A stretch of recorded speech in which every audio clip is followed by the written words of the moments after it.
Hey y'all, welcome back to the channel. It's Lenore. Alright, so yeah, still in the process of finding a new camera, but I just saw the newest episode to KillingBytes, and to say it was a little brutal is an understatement actually. So getting back to the fight between Crocodile and Hippo, someone new has entered the fray, but they just might actually be the one to win this entire thing. I don't know. Like, he took down Crocodile with one punch. Mind you, we don't even know what kind of beast he is because he didn't transform at all. He did a slight partial transformation, but that's just about it. We don't get any clues or anything. Aside from that, something happened that I could not exactly make a thumbnail. Cheetah and Rattle were a little preoccupied with each other. Of course, into someone else, but yeah.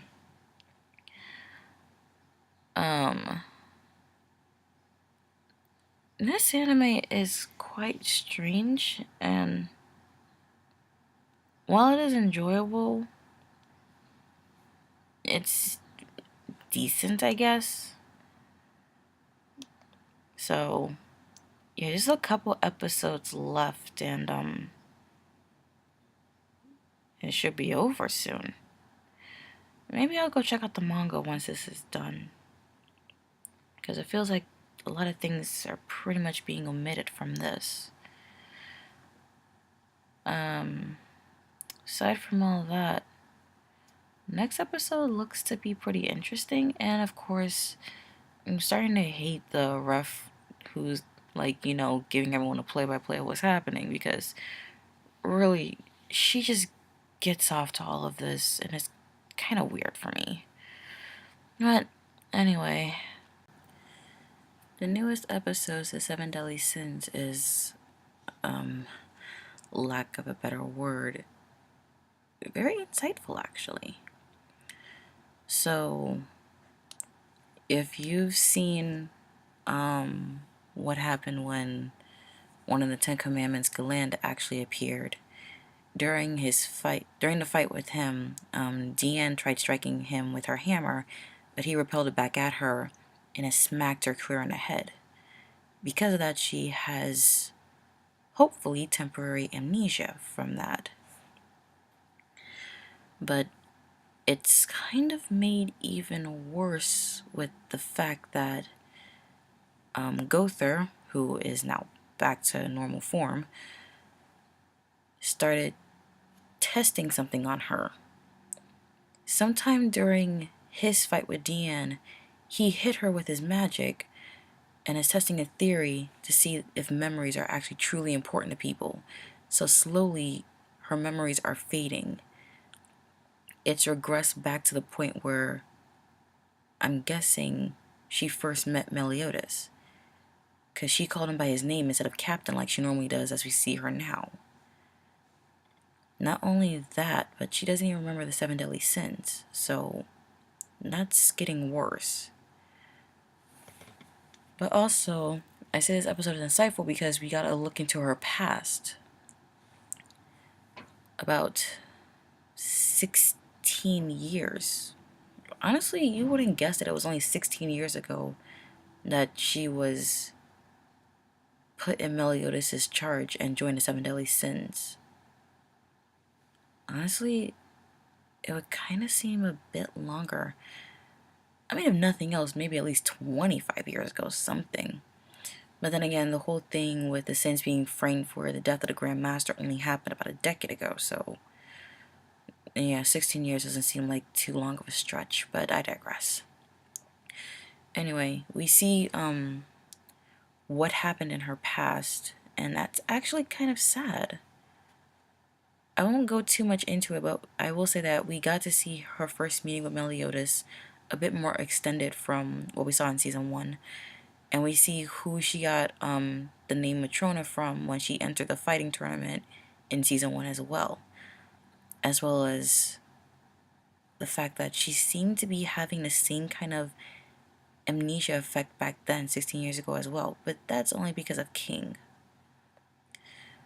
But yeah, now now Meliodas and company have to go find her. This is definitely turning out to be quite interesting.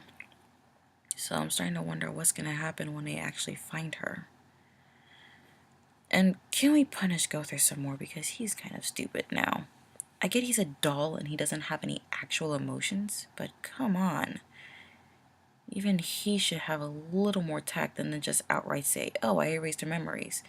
Just as a test to see if memories are truly important to people. I used to like him, but now I'm kind of wishing we could do something more about him.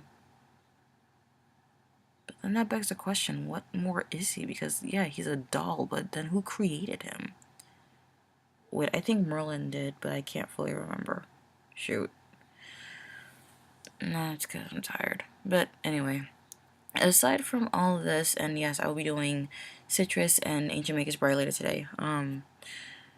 I finally saw the live action to Tokyo Ghoul, and it was not a disappointment. I mean, yeah, it was more brutal than what I read in the manga and saw in the anime, but it wasn't that bad. The acting was pretty good. Of course, they changed up how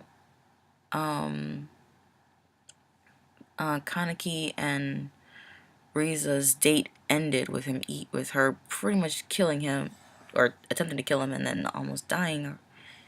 Well, no, dying herself and everything.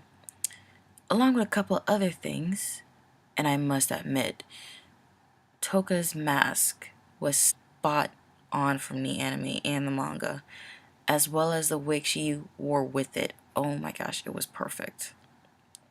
But I gotta say, she didn't wear the same exact outfit that she wore in the anime. I think that's the outfit she wore in the manga, but I can't fully remember because I already finished Tokyo Ghoul, and I'm reading Tokyo Ghoul Re. And I really can't wait for the spring to come, because Tokyo Ghoul Re is now getting its anime adaptation, and I cannot wait. Anyway, back to the movie. It was actually, like I said, not a disappointment. The CGI was pretty good for the Kagunis. And actually, compared to the anime, I actually did like the fight between Kaneki and Nishiki. That was cool, though, because I believe it happened somewhere on campus. Even if it happened, like, kind of like in a basement or something, honestly, you would think someone would have heard that. I mean, come on. Like, really? But whatever. It was still pretty cool.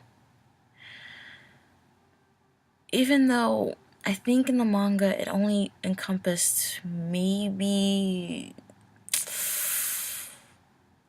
a couple of the chapters, like select chapters maybe, and then like for the anime it only took like